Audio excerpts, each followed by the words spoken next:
he won the US election.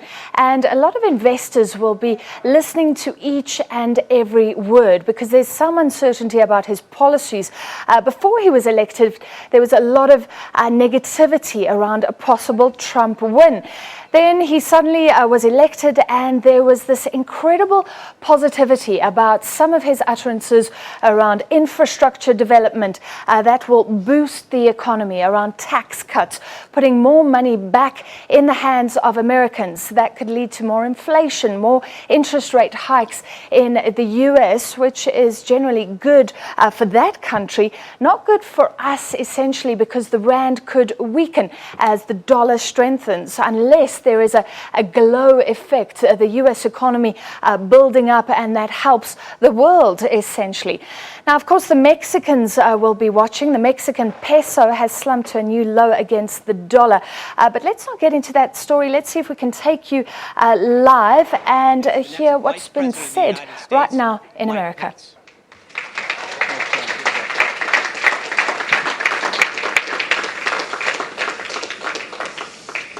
We are 9 days away from the inauguration of the 45th President of the United States of America.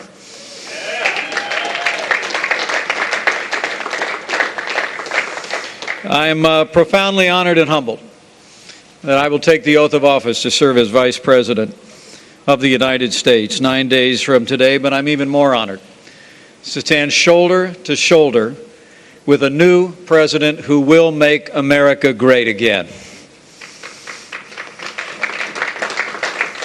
Now, the president-elect's leadership and his energy during the campaign was impressive.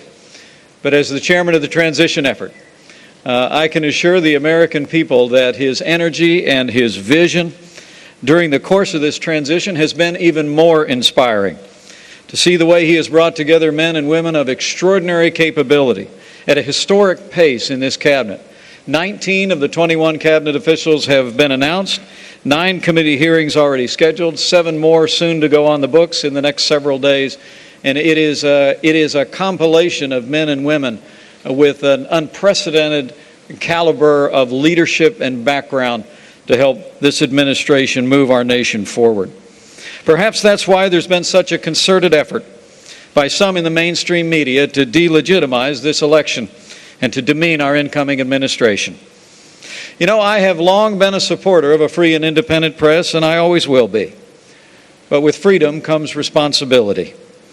And the irresponsible decision of a few news organizations to run with a false and unsubstantiated report when most news organizations resisted the temptation to propagate this fake news can only be attributed to media bias, an attempt to demean the president-elect and our incoming administration, and the American people are sick and tired of it.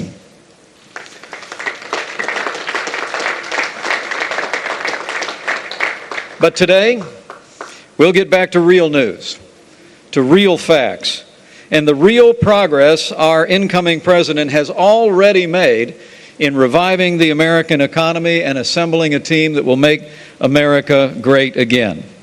And we'll hear from the president-elect about issues that are of paramount importance to the American people today. So it is my honor to introduce to all of you my friend and the president-elect of the United States of America, Donald Trump.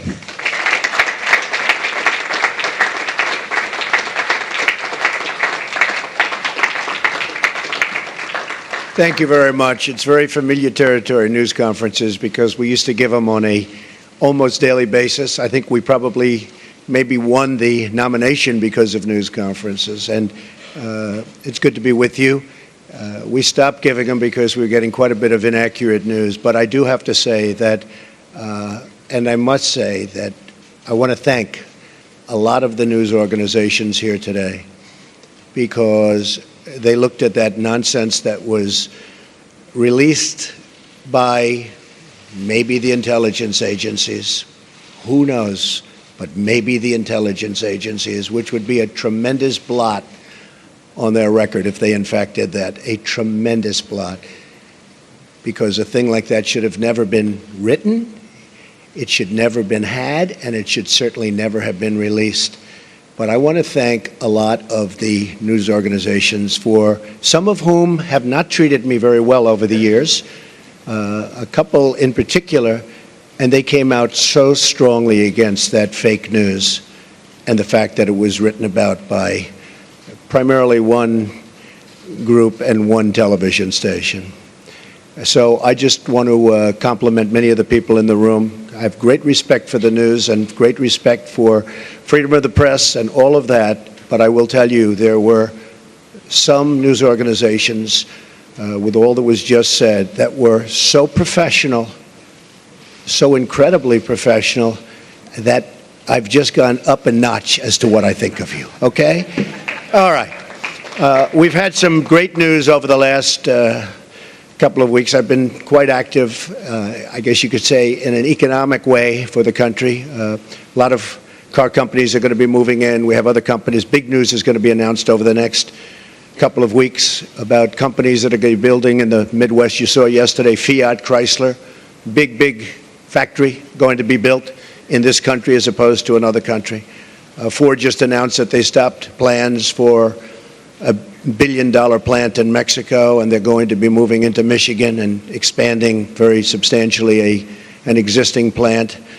I appreciate that from Ford. I appreciate it very much from Fiat Chrysler. I hope that General Motors will be following, and I think they will be. I think a lot of people will be following. I think a lot of industries are going to be coming back. We have to get our drug industry coming back. Our drug industry has been disastrous. They're leaving left and right. They supply our drugs, but they don't make them here to a large extent. And the other thing we have to do is create new bidding procedures for the drug industry, because they're getting away with murder. Pharma has a lot of lobbies, a lot of lobbyists, and a lot of power. And there's very little bidding on drugs. We're the largest buyer of drugs in the world, and yet we don't bid properly. And we're going to start bidding, and we're going to save billions of dollars over a period of time. And we're going to do that with a lot of other industries. I'm very much involved with the generals and admirals on the airplane, the F-35. You've been reading about it. And it's way behind schedule and many billions of dollars over budget. I don't like that. And the admirals have been fantastic. The generals have been fantastic. I've really gotten to know them well. And we're going to do some big things on the F-35 program and perhaps the F-18 program.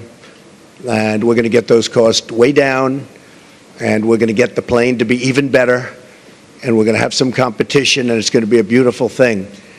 So we've been very much involved, and other things. We had Jack Ma. We had so many incredible people coming here. Mr. Arnault. They're going to do tremendous things in this country, and they're very excited. And I will say, if the election didn't turn out the way it turned out, they would not be here. They would not be in my office. They would not be in anybody else's office. They'd be building and doing things in other countries. So there's a great spirit going on right now, a spirit that many people have told me they've never seen before, ever. We're going to create jobs. I said that I will be the greatest jobs producer that God ever created, and I mean that. I'm going to work very hard on that. We need certain amounts of other things, including a little bit of luck, but I think we're going to do a real job, and I'm very proud of what we've done, and we haven't even gotten there yet. I look very much forward to the inauguration. It's going to be a beautiful event. We have great talent, tremendous talent, and we have all of the bands, or most of the bands, from the different segments of the military. And I've heard some of these bands over the years. They're incredible. We're going to have a very elegant day. The 20th is going to be something that will be very special, very beautiful. And I think we're going to have massive crowds, because we have a movement. It's a movement like the world has never seen before. It's a movement that a lot of people didn't expect.